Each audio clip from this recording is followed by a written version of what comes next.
yego nibyo abanyamakuru mu by'ukuri ba televiziyo ya Repubulika Demokarasi ya Kongo RTNC ndetse na radio bamaze kuba bafungiranwa, bamaze kuba bugaranirwa ahangaha indani n'igisirikare.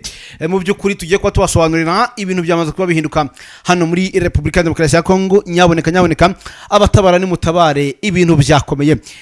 Ubu tuvugana Antoine Félix Tshisekedi Tshilombo yamaze kuba ahunga, yamaze kwihisha.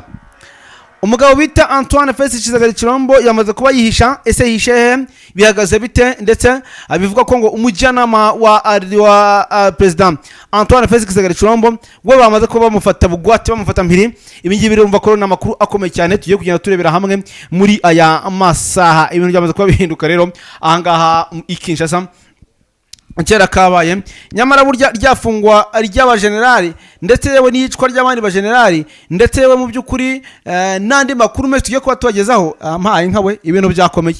Ibi ngibi bifite icyo bikiye kuba bisobanura muri rusange. Icyo ngusaba rero nta kindi, banatwe muri kano kanya keza n'imirwano nayo yakomeje. Bivuze ngo rero umugabo bita Joseph Kabila Kabanga harimo gukora akantu pe, arimo gukora akantu. Uyu mugabo biragaragara ko yamanutse ahangaha igoma afite ikintu kidasanzwe arimo gutegura. Ibi bisobanuye iki cyangwa bivuze iki rero? Nibyo mugiye kuba mumenya muri kano kanya. Wowe nta kintu ugomba gusabwa, bana natwe ni update kuri update, ni gahunda kuri gahunda. Natwe turajya tuba bamwe mu bambere bagukubita amakuru y'ubusobanuro ari ku rundi rwego aryoshye cyane. Wowe nta kintu usabwa, bana natwe muri kano kanya.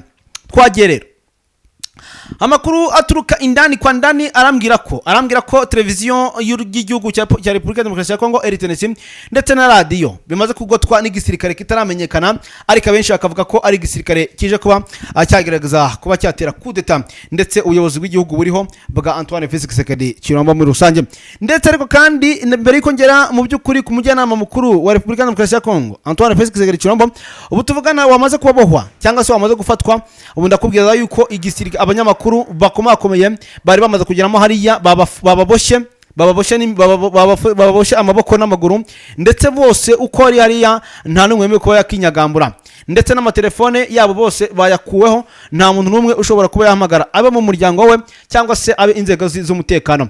Ni ibintu bikomeye cyane rero byamaze kuba angaha ikinshasa. Ibi rero biraganisha kuri kudeta y'umuriro ikomeye cyane mu by'ukuri, nyuma ko abangaha ku isaha iyo ari yo yose cyangwa se umunota uri wose ariho tuzo kuba twumva ko hari ikintu kidasanzwe kibaye ikinshasa. Mw'abantu mwe, ibintu byakomeye ikinshasa, ibintu birahindutse ku rugamba. Ikinshasa ibintu birahindutse mu mujyi rwagati. Intare yinjiye mu mujyi utigute rero. Intare yinjiye mu mujyi muri ubu buryo. Antoine Félix Tshisekedi Tshilombo yaburiwe irengero, ariko abahanga bavuga ko uyu mugabo yamenye ibyabaye rugikubita ajya kwihisha. Abenshi baravuga ko ashobora kuba ari munsi y'uburiri ari haryamye, abandi bakavuga ko ngo yaba yahungishijwe, abandi bakavuga ko ngo yaba ari muri presidence muri biro rero bamufungiraniye, abandi mu by'ukuri bakavuga ko uyu mugabo ngo yaba yashimuswe. Mu by'ukuri rero ibi byombi harimo kimwe muri byo. Ese bihagaze bite? Uyu mugabo wundi yakoze amahano n'amabara menshi. Nayahe mahano nahe mabara yakoze? Amakuru atubwira iki rero? Amakuru nta kintu kidasanzwe atubwira. Aratubwira ko uyu mugabo nyuma yo gufata abajenerali benshi mu by'ukuri akabambura amapeta agakubita hasi. Uyu mugabo ufashe abajenerali benshi akabambura amapeta agakubita hasi. Uyu mugabo wafunze abajenerali barimo bacikoce tambwe.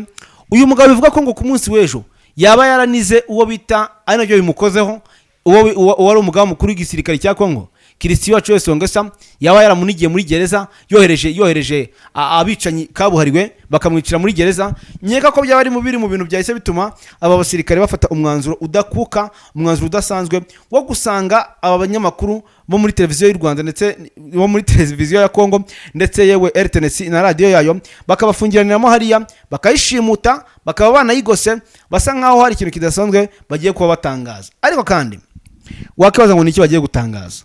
Nituza kubyitegereza neza turaza gusanga abagabo bagiye gutangaza ikintu kidasanzwe. Washaka gusanga abagabo bagiye gutangaza ikijyanye na kudeta, bagiye kwamagana ubuyobozi buriho. Kubera iki rero? Ibi bibaye nyuma y'uko Joseph Kabila Kabanga yerekeje i Doha muri Qatar. Uyu mugabo se yaba biri inyuma gute? Abenshi bavuga ko Joseph Kabila Kabanga yaje gupanga ikintu gikomeye cyane, amanuka igoma. We na Nanga bari gupanga ikintu gikomeye, kandi biragaragara ko bitewe n'amagambo amaze imisi bavuga. Mbibutse ko ibi bintu uza kubihuza n'umunsi wo kuwa kabiri. uyu munsi nibwo M23 na leta ya Kinshasa bagombaga gusubira i Doha muri Qatar. Aba bagabo bombi bagombaga gusubira i Doha muri Qatar kujya kugerageza gukora igishoboka cyose, ndetse nongeye ngubwira ngo igishoboka cyose kugira ngo barebe ko byibuze amahoro yaza kugwa hano muri kino gihugu. Ariko ahubwo birangiye kugira ngo amahoro agaruke, birangiye mu by'ukuri radio na televiziyo y'igihugu byose bishimuswe, bifashwe ndetse bifashwe matekwa, abanyamakuru babafungiyemo indani. Ibi biraza kuba bifite ubusobanuro budasanzwe mw'abantu mwe, aho bavuga ko ngo Joseph Kabila Kabange yakoresheje abamwe mu basirikare bakomeye b'abajenerali ndetse nk'umugabo wayoboye kino gihugu imyaka igera kuri 18 9. Amakuru avuga iki rero? Amakuru avuga ko ngo uyu mugabo yaba yakoresheje abajenerali bakomeye cyane hariya, abanyepolitike bakomeye, abasirikare bakomeye bose ngo kugira ngo bashyire umugabo bita Antoine Félix Tshisekedi Tshilombo hasi. Ni coup d'état mwakaka, ndetse ko byamaze kugenda bigaragara ibi kinyamakuru cyose cy'igihugu cyazengurutswe, cyose cyazengurutswe. Nongere mbabwire ngo cyose cyazengurutswe. Ubundi kwanza bihagaze gute ino nkuru imeze ite? Reka tuyimanuke. Amakuru dutoje nuko abasirikare 40 ari bo binjiye mu kigo cya televiziyo ya chaîne Antenne TV Kinshasa. Ikibagenza ngo bari baje gufata umuyobozi mukuru w'iyo televiziyo witwa John Goston, ngo ariko bamaze kwinjira ntawe basanzeyo.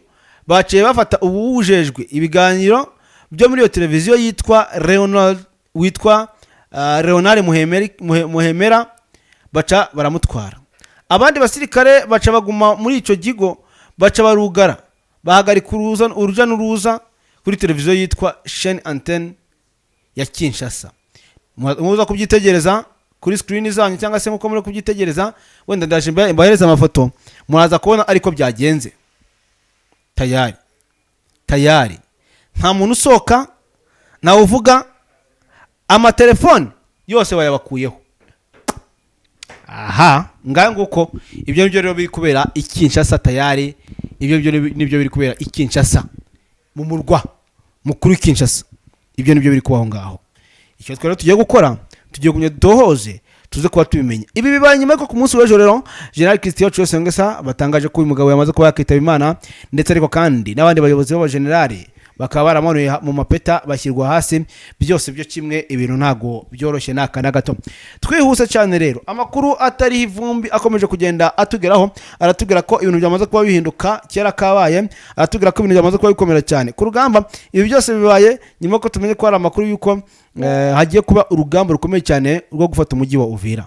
Indege z'amasukoyi, amadrone byamaze gutegurwa kuza kwataka muri Kiriba na Runingo, ndetse yewe no kuza kwataka kibuga cy'indege cya Kavumu ngo bafata nabo Kavu byose hamwe icyarimwe. Aya ngaya ni amakuru tugeze muri kano kanya akomeje kwihuta cyane. Bambariye urugamba abo nabandi ndavuga abo ku ruhande rw'inyeshyamba za M23 nabo bavuze ko bagiye kumanuka bataka ku buryo bukomeye cyane ngo nta muntu uruze kubitambika imbere.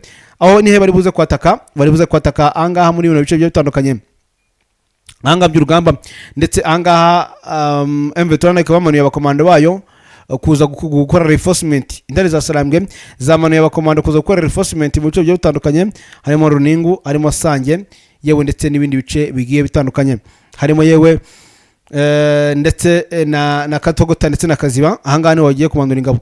Nyamara mu gihugu cy'u Burundi naho baturikije izindi ngabo nyinshi cyane kuza kwataka intare za Sarambwe, harimo bari gukoresha imodoka z'intambara, harimo n'ibifaru n'imbunda ziremereye cyane. Ibi byose rero byo biturutse mu gihugu cy'u Burundi. Ese ahandi biri guturuka ni he? Amakuru avuga ko bamwe baza kwataka bajya muri Minembwe niho barizo ko batakira, ndetse urugamba rusa n'urwateguye ku mpande zombi. Bamwe baritegura gufata umujyi wa Uvira, abandi bakitegura gufata Bukavu.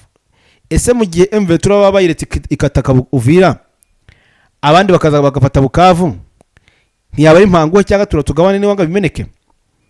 Ese bayifatanye Bukavu ntibayirasa baturutse mu mugongo, cyangwa M23 iraza kubikavaringa byose icyarimwe turekoza kwacana umucyo, cyangwa se abarwana ku ruhande rwa Kinshasa nibo bagiye kwacana umucyo?